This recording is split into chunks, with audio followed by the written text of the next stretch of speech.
আমাদেরকে আমাদের আল্লাহ দুনিয়া ছাড়তে বলে নাই, আখিরাত ভুলতে বলে নাই, দুনিয়া বাদ দিতে বলে নাই। আল্লাহ ওয়ালা তানসা নাসিবাকা মিনাদ দুনিয়া, আল্লাহ বলছে বান্দা দুনিয়া ভুলে যেও না।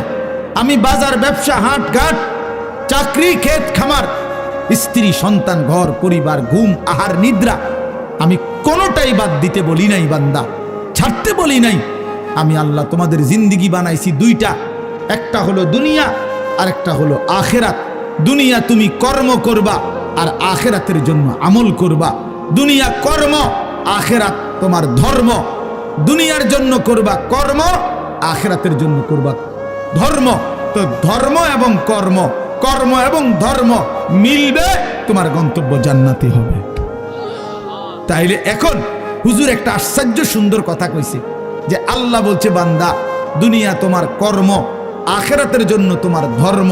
কিন্তু আখিরাত লম্বা সময়, দুনিয়া স্বল্প সময়। নবীজি সাল্লাল্লাহু আলাইহি সাল্লাম বলছেন একটা সাগরের মধ্যে যদি কেউ নিজের আঙ্গুল চুবায়, ভিজায়, তো আঙ্গুলের অগ্রভাগে যেটুকু পানি, এটুকুই হলো দুনিয়া, আর সাগরের বাকিটা পানি আখিরাত। তাইলে আখিরাত লম্বা না দুনিয়া লম্বা বলেন?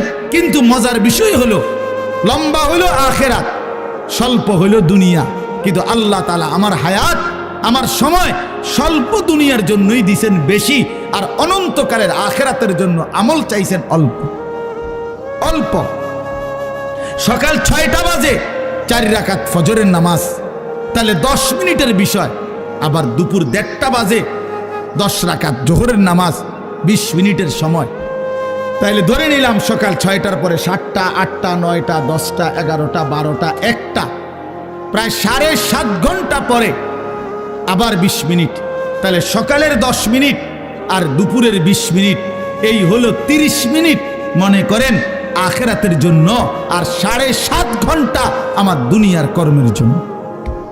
তাহলে স্বল্প সময়ের দুনিয়ার জন্য আমারে সুযোগ দিলেন বেশি, অনন্তকালের আখিরাতের জন্য আমলের জন্য চাইলেন আমার কাছে অল্প সময়। এটাও আল্লাহর জন্য আমরা দেব না? এটা ইনসাফ হইল? এটা বিবেকের দাবি হইল ভাইয়া? অতএব আমি অনুরোধ করছি, মেহেরবানি করে আমরা ভাবতে শিখি। আরে এই বাচ্চা লাগাই দিলেন কেন আপনারা, আবার নামাই দিলেন কেন?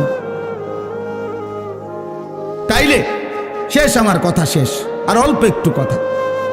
তাইলে আমি বলতে চাচ্ছি, আমরা যদি বুদ্ধিমান হইতাম তাইলে দুনিয়া আমাদের সুন্দরী চলে, আখিরাত সাথে নিলে দুনিয়া লস হয় না।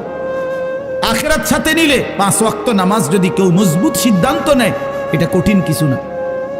হালাল উপার্জনের কেউ সিদ্ধান্ত নিলে এটা কঠিন কিছু না। চরিত্র হেফাজতের সিদ্ধান্ত নিলে খোদার কসম এটা কিছুই না। আল্লাহ তাআলা হাদিসে কুদসিতে আছে, ওয়াদা দিছে, কেউ যদি আমি আল্লাহর ভয়ে চোখ হেফাজত করে, আমি তার দিলের মধ্যে ইমানের এমন স্বাদ দেব যে নগদ ইমানের মজা সে পাইতে থাকবে।